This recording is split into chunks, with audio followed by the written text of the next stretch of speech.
Oi, queridos e queridas, aqui é a Laura do Literapios, uns Buquês de Etc. E hoje eu venho conversar com vocês sobre um livraço que me suscitou muitas questões que eu acho mega pertinentes para todos nós.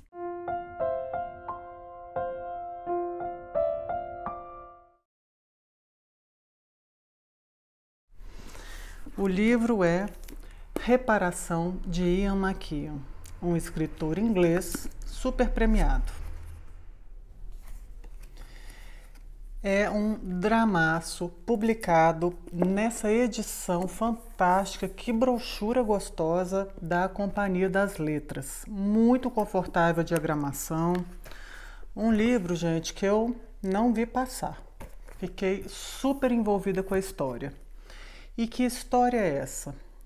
É a história de uma menina de 13 anos que aparentemente vive numa família normal, é a caçula dessa família e ela comete um crime. E aí, gente, por que é que ela comete esse crime? Pelo mesmo motivo que nós todos, vez ou outra, alguns sempre, cometem o mesmo crime, que é o de injustiçar alguém.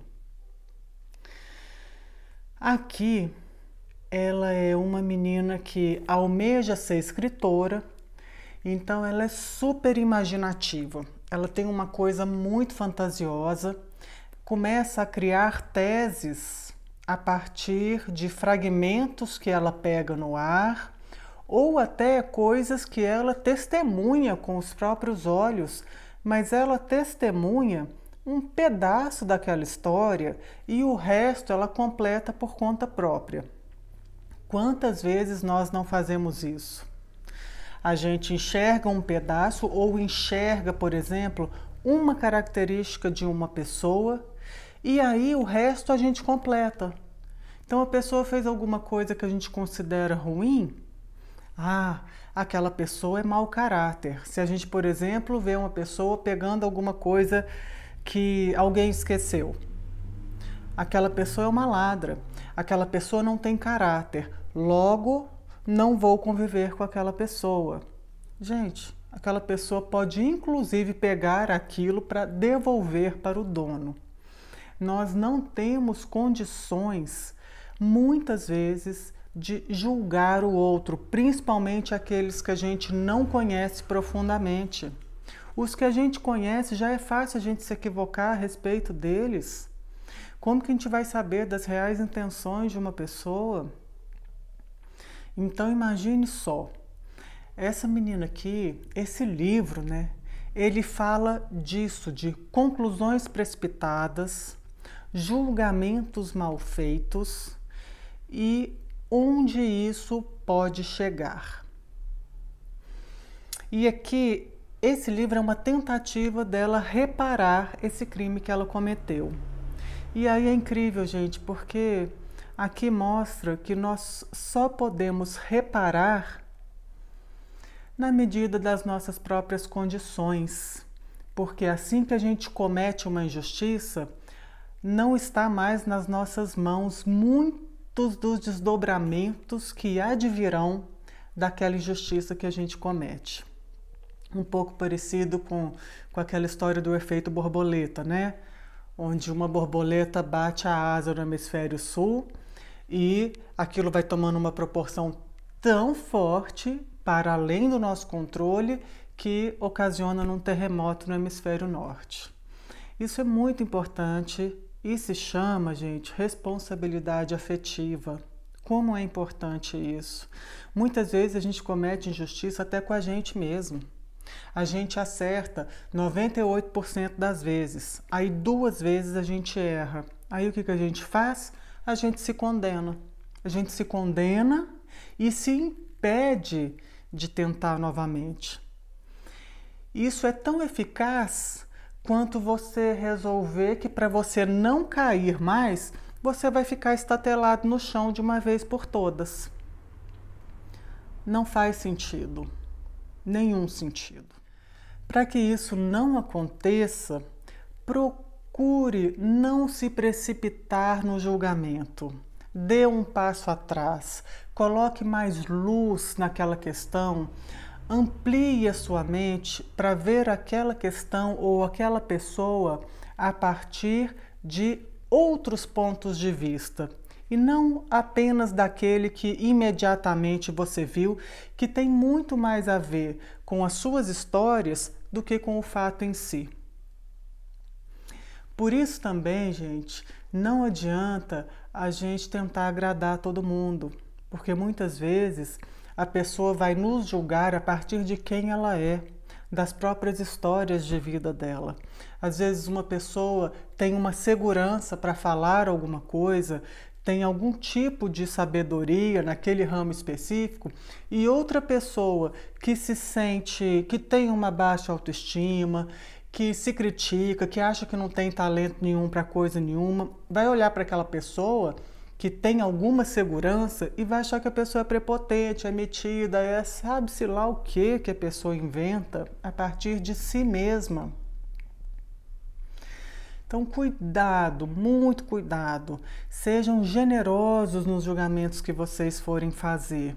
É muito fácil quando a gente está à meia luz, quando a gente não está enxergando claramente uma questão, a gente confundir uma corda com uma cobra e sair pulando, desorientado, como se a corda fosse uma cobra.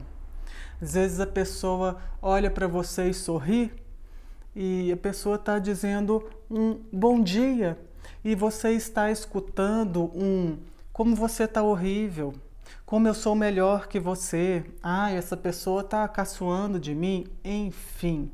Não fiquem contando histórias a partir de conclusões precipitadas. Por isso é tão importante a terapia, gente. Terapia é uma maneira de você separar o joio do trigo, de você não projetar todos os seus traumas, todas as suas questões na realidade, começar a guerrear com a realidade, assim como você fica lutando infinitamente consigo. Esse livro é muito bacana, muito bacana. Me lembrou muito o filme argentino que eu assisti, o Tese sobre um Homicídio, né? Embora eu tenha achado que eles perderam um pouco a mão ali não sei se na direção, um pouco na direção, um pouco no próprio enredo, mas isso daqui é fantástico, gente. Recomendo muito para todos. A partir dessa compreensão, a gente pode aproveitar e também ampliar o nosso sentido de compaixão, que vem através da compreensão. Você consegue compreender melhor por que o outro é tão incompreensível. Por que o outro arruma tanta confusão? Porque ele está em guerra com ele. Os atos impensados, os atos muito impulsivos, eles têm totalmente a ver com esse conjunto de referenciais que nós construímos. E aí a gente sai agindo no mundo como se o mundo fosse um reflexo de quem nós somos. E isso, gente, é muito narcisista. Cada um tem a sua própria história. E se a gente não puder facilitar para o outro ser melhor, que a gente não atrapalhe. Que a gente dê espaço, inclusive se for o caso, para o outro errar. Então a sugestão é, quando você estiver se sentindo encurralado por uma maneira só de enxergar uma pessoa ou uma situação, dê um passo atrás e amplie o espaço dentro de você. E perceba de outras perspectivas como que você pode ver a situação de uma maneira melhor, de forma a não prejudicar o outro. É muita covardia você aprisionar o outro em algum suposto erro ou até em um erro confirmado. Todas as pessoas acertam e erram. É uma sacanagem olhar para o outro como uma caricatura das suas falhas. Você acharia muito injusto fazerem isso com você. Então a gente aprende muito com esse livro aqui. Ele foi publicado em 2001. É um tipo de livro que dá para considerar um clássico contemporâneo, porque ele trata de assuntos assim muito inerentes à própria humanidade, questões fundamentais, cruciais. E a história começa em 1935 e vai até ali os anos 2000, ou quase isso, tá? Me contem aí o que vocês acharam desse livro, quem já leu, e quem não leu, fica aí a recomendação. Um beijo no meio aqui da correria e vamos que vamos!